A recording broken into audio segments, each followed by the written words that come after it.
ہم کو کسی نے بتایا نہیں، اس وجہ سے کہ دنیا کیا کہیں گی، لوگ کیا بولیں گے، یہ کریں گے نہیں تو کیسا ہوگا، شادی بھی ایسے نہیں ہے تو کیسا ہوگا، ہاں بزنس ایسا نہیں کرے تو کیسا ہوگا، ہاں میں ایسا اٹھوں گا بیٹھوں گا تو لوگ کیا کہیں گے، سمجھ رہا؟ مطلب سوسائٹی مینٹین کرنے جو مسئلے ہیں، آج دیکھیے اسلام ایک حکم دے رہا ہے، اس حکم کے مقابلے میں ہم نے اپنا ایک راستہ ایجاد کیا ہوا، مطلب میں جس کو اپنی زبان میں کہتا ہوں، اللہ ہم پہ رحم کرے ہمیں معاف کرے، اسلامی شریعت اگر ایک راستہ ہے، ہم مسلمانوں نے نعوذ باللہ ایک پیرلل شریعت اپنی بھی کھڑی کی ہوئی ہے، ایک اپنا ہی پیرلل راستہ بنایا، لیکن یہ بات میں دعوے سے کہتا ہوں، اسلامی شریعت نے جو راستہ بتائی جنت کی طرف جاتا ہے وہیں جا کے یہ رکتا ہے، اور جو ہمارے پیرلل راستے یہ ہمیں جہنم میں لے جاتے ہیں۔ کیسے دیکھیے، اسلام کہہ رہا ہے کہ یہ طریقہ ہے انسان کی زندگی گزارنے کا، ہم کہہ رہے ہیں یہ طریقہ ہے زندگی گزارنے کا، اسلام کہہ رہا ہے یہ طریقہ بزنس کرنے کا، ہم کہہ رہے ہیں یہ طریقہ بزنس کا، اسلام کہہ رہا ہے یہ طریقہ شادی بیاہ کا، ہم کہتے ہیں یہ طریقہ شادی کا، اسلام کہتا ہے بچوں کی پرورش کے طرح، ہم کہتے ہیں یہ طریقہ ہماری پرورش کا، اسلام کہتا ہے ایسے حج عمرہ نماز وغیرہ قائم، ہم کہتے ہیں ہم ایسا پڑھیں گے، ہمارے سماج میں ہمارے خاندان میں ہمارے سماج میں ایسا ہوتا ہے، ہم یہ کریں گے، تو وہ اسلامی شریعت کے بالکل پیرلل ہماری اپنی ایک شریعت چلتی ہے جس میں بہت لوگوں کا عمل دخل ہوتا ہے، کبھی ہمارے بڑے اس میں عمل دخل کرتے ہیں، مطلب یہ کہ وہ جو کر رہے ہیں ہم وہ کریں گے، کبھی ہمارے رشتہ دار اس میں اثر انداز ہوتے ہیں، وہ جو بولیں گے ہم وہ کریں گے، کبھی ہم دیکھتے ہیں اس کے اندر مختلف قسم کے گروہ اور فرقوں کے ذمہ دار اس میں ذمہ دار ہوتے ہیں کہ نہیں وہ یہ بول رہے تھے ہم یہ کریں۔ میرے بھائیوں اس چیز کو ہم سمجھ لیں، دنیا کی زندگی کو ہم ذرہ برابر بھی ترجیح نہ دیں، اس لیے کہ آخرت ایکچوئل کامیابی ہے، اور یہی وجہ تھی کہ صحابہ نے وہ آخرت کی کامیابی کو سمجھ لیا تھا، نہ صرف سمجھ لیا تھا، ایسے اپنے پلے باندھ لیا تھا تو ان کو ہر چیز میں بس وہی کامیابی نظر آتی تھی، اور ان کا ہر عمل وہی کامیابی کے لیے تھا۔ لیکن آج ہم اتنے مادہ پرست دنیا میں رہتے ہیں، ایک ایسی میٹرلسٹک دنیا میں رہتے ہیں جہاں مادہ میٹل سب کچھ ہے، دنیا سب کچھ ہے، دنیا سب کچھ ہے، جہاں دنیا سب کچھ ہے، وہ اعمال جو شریعت نے بڑے ہی گھنونے گھٹیا اور بیکار بتائے ہیں، ان تمام اعمال رذیلہ جس کو بولتے ہیں اس کو اڈاپٹ کر کے ہم سمجھتے ہیں یہی دنیا جینے میں طریقہ، غرور، تکبر، کتنا آ چکا ہے، دکھاوا کتنا آ چکا ہے، یہ سب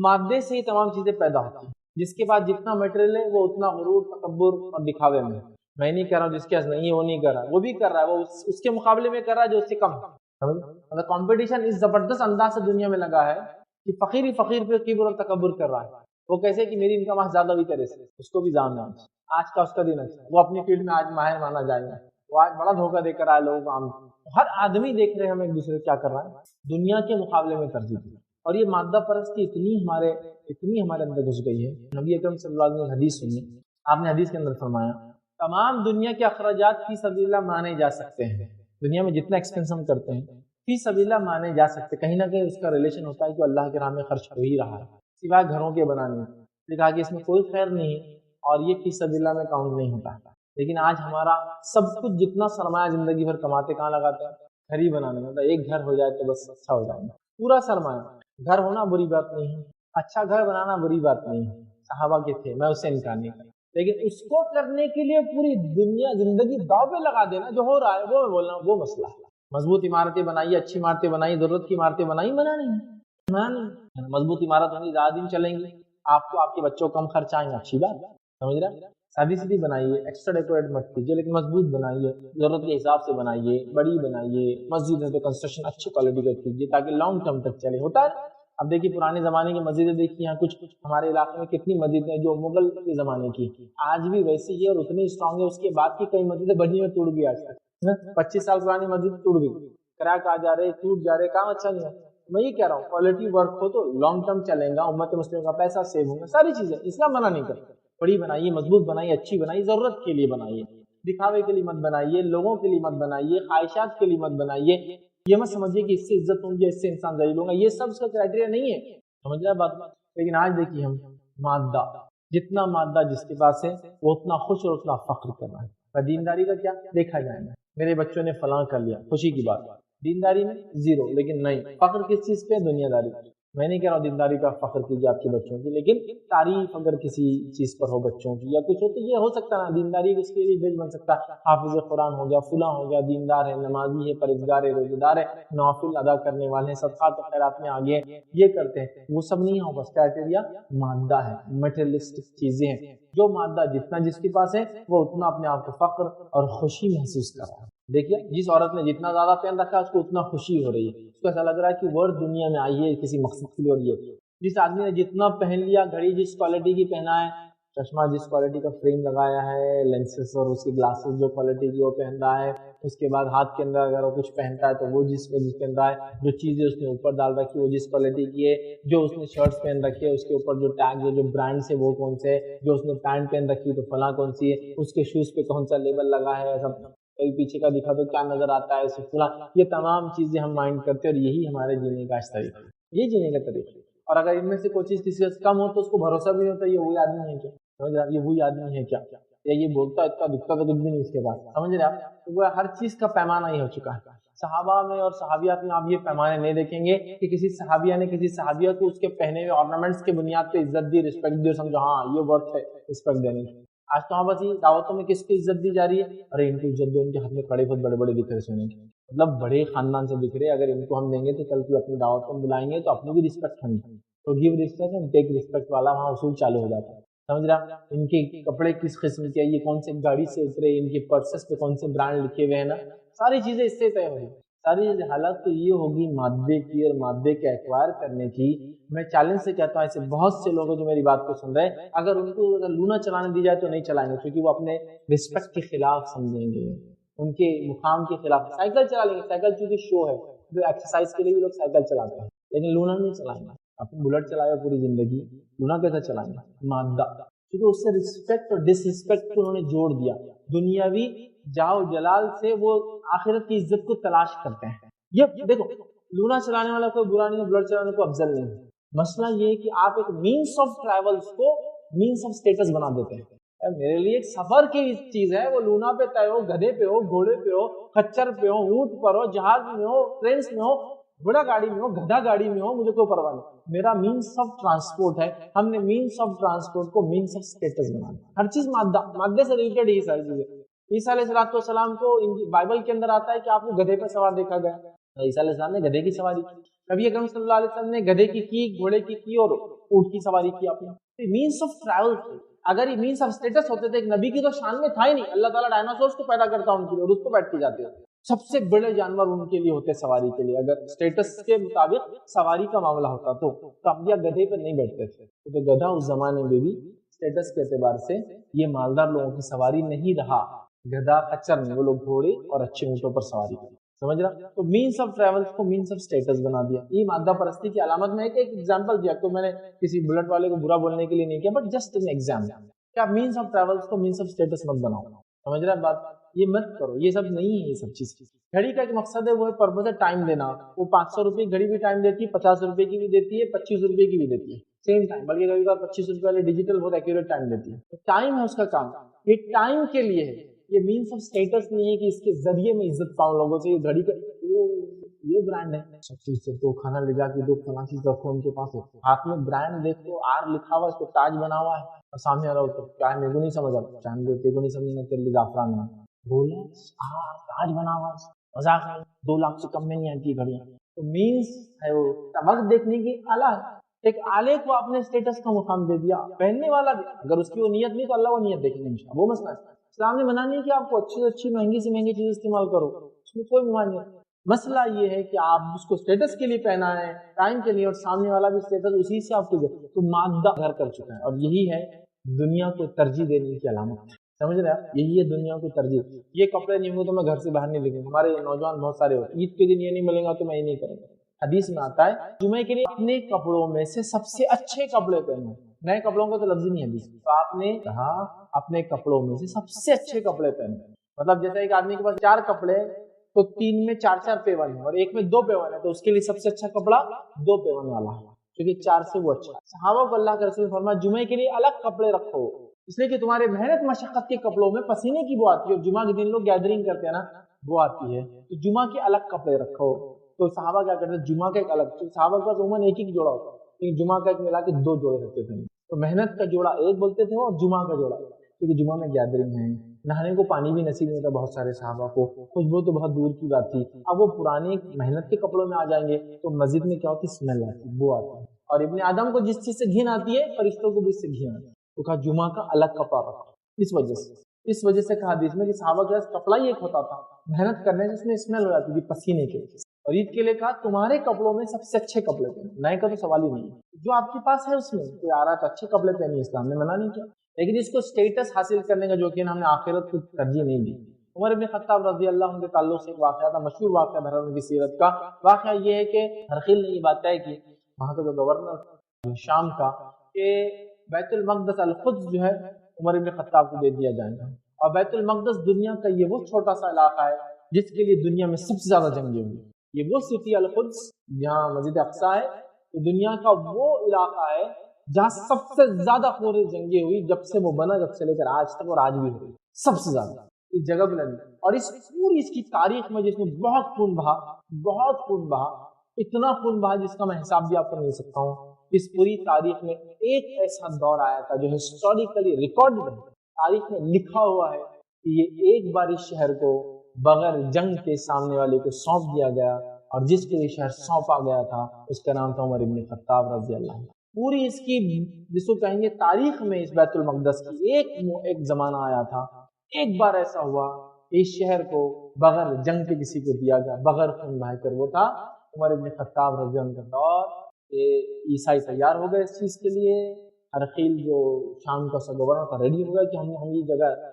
جیت نہیں سکتے، عمر بن خطاب کے مقابلے ہماری فوج کچھ بھی نہیں ہے، عمر بن خطاب آسانی سے اس کو لے سکتا ہے، اسلام ایک امن کا دین ہے، وہ ہم کو اپنے دین کا عمل کرنے کی اجازت ضرور دیں گا، لہٰذا یہ دے دیا جائے، انہوں نے طے کیا۔ لیکن بات یہ طے ہوئی کہ آ کر امیر المومنین لے، اور کچھ لوگوں نے لکھا کہ عیسائیوں کی کتابوں میں اس بات کا تذکرہ تھا کہ مسلمانوں کا ایک خلیفہ آئے گا، وہ نبی کے بعد آنے والا ہے، بہت ایک ایسا انسان ہوگا، اور اس کو یہ چابیاں دے دی جائے، اس پیشن گوئی کے تحت انہوں نے اس بات کو کیا۔ واللہ عالم جو بھی ریزن رہا، پولیٹیکل ریزن رہا یا ان کے حالات نہیں تھے لڑنے کے اس لیے دیا، یا وہ پیشن گوئی کی بنیاد، لیکن دیا گیا، تیاریاں ہو گئی،